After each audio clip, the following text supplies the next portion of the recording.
Europe. Europe 1. L'international François Clémenceau, le Conseil européen qui s'ouvre aujourd'hui à Bruxelles et capitale pour l'avenir politique notamment de la chancelière allemande.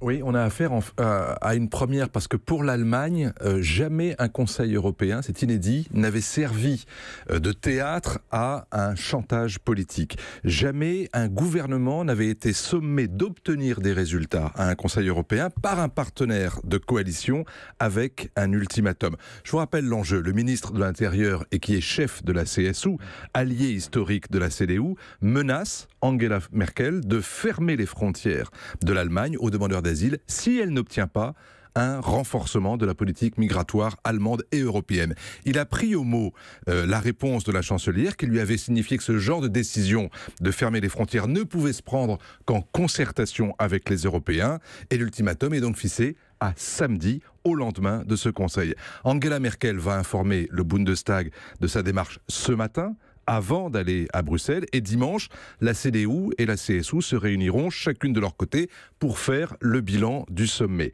Hélène Kohl, notre correspondante en Allemagne, m'a signalé qu'un rendez-vous en tête-à-tête aura lieu entre Angela Merkel et Horst Seehofer. Et si la CSU estime que le résultat obtenu au Conseil est insuffisant, Seehofer pourrait de lui-même fermer les frontières, ce que lui conteste la chancellerie. Et l'on serait évidemment à ce moment-là devant une crise avec un possible limogeage du ministre et à la clé une rupture de la coalition. François, ça c'est le scénario du pire, en quelque sorte. Est-ce qu'il y en a un autre ?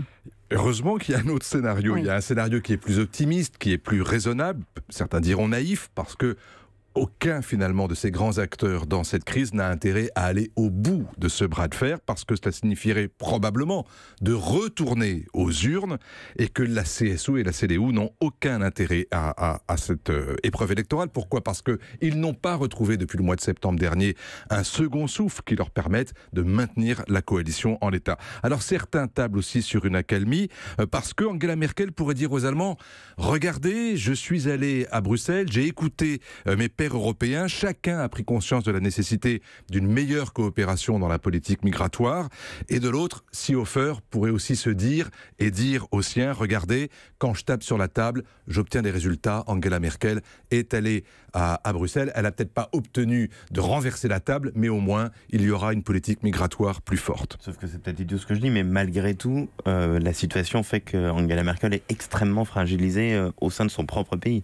Toute cette séquence-là a effectivement fragilisé Angela Merkel. En même temps, c'est pas sa première crise. Elle en a vécu énormément d'autres. Ça a l'air d'être quand même assez rare avec la CSU qui est un partenaire historique. Oui, quand même. Mais c'est en même temps aussi parce qu'on est dans le dernier mandat. Et tout le monde sait qu'on est dans la fin de la carrière politique d'Angela Merkel. Et donc chacun de ses rivaux, y compris au sein de son propre parti, la CDU, cherche à la mettre en difficulté pour pouvoir la remplacer au pied levé, y compris en cours de mandat, ou pour se préparer effectivement à prendre la succession à l'issue de ce mandat. Et il y a un parti qui regarde tout ça, mais alors avec une extrême délectation, c'est-à-dire cette grande bagarre politique et cette surenchère sur le dos de l'Europe, c'est l'AfD. L'extrême droite europhobe et anti-immigration tient son congrès, c'est une coïncidence, samedi. Ce sera la première chambre d'écho de ce qui se passera au Conseil européen de Bruxelles. Europe 1.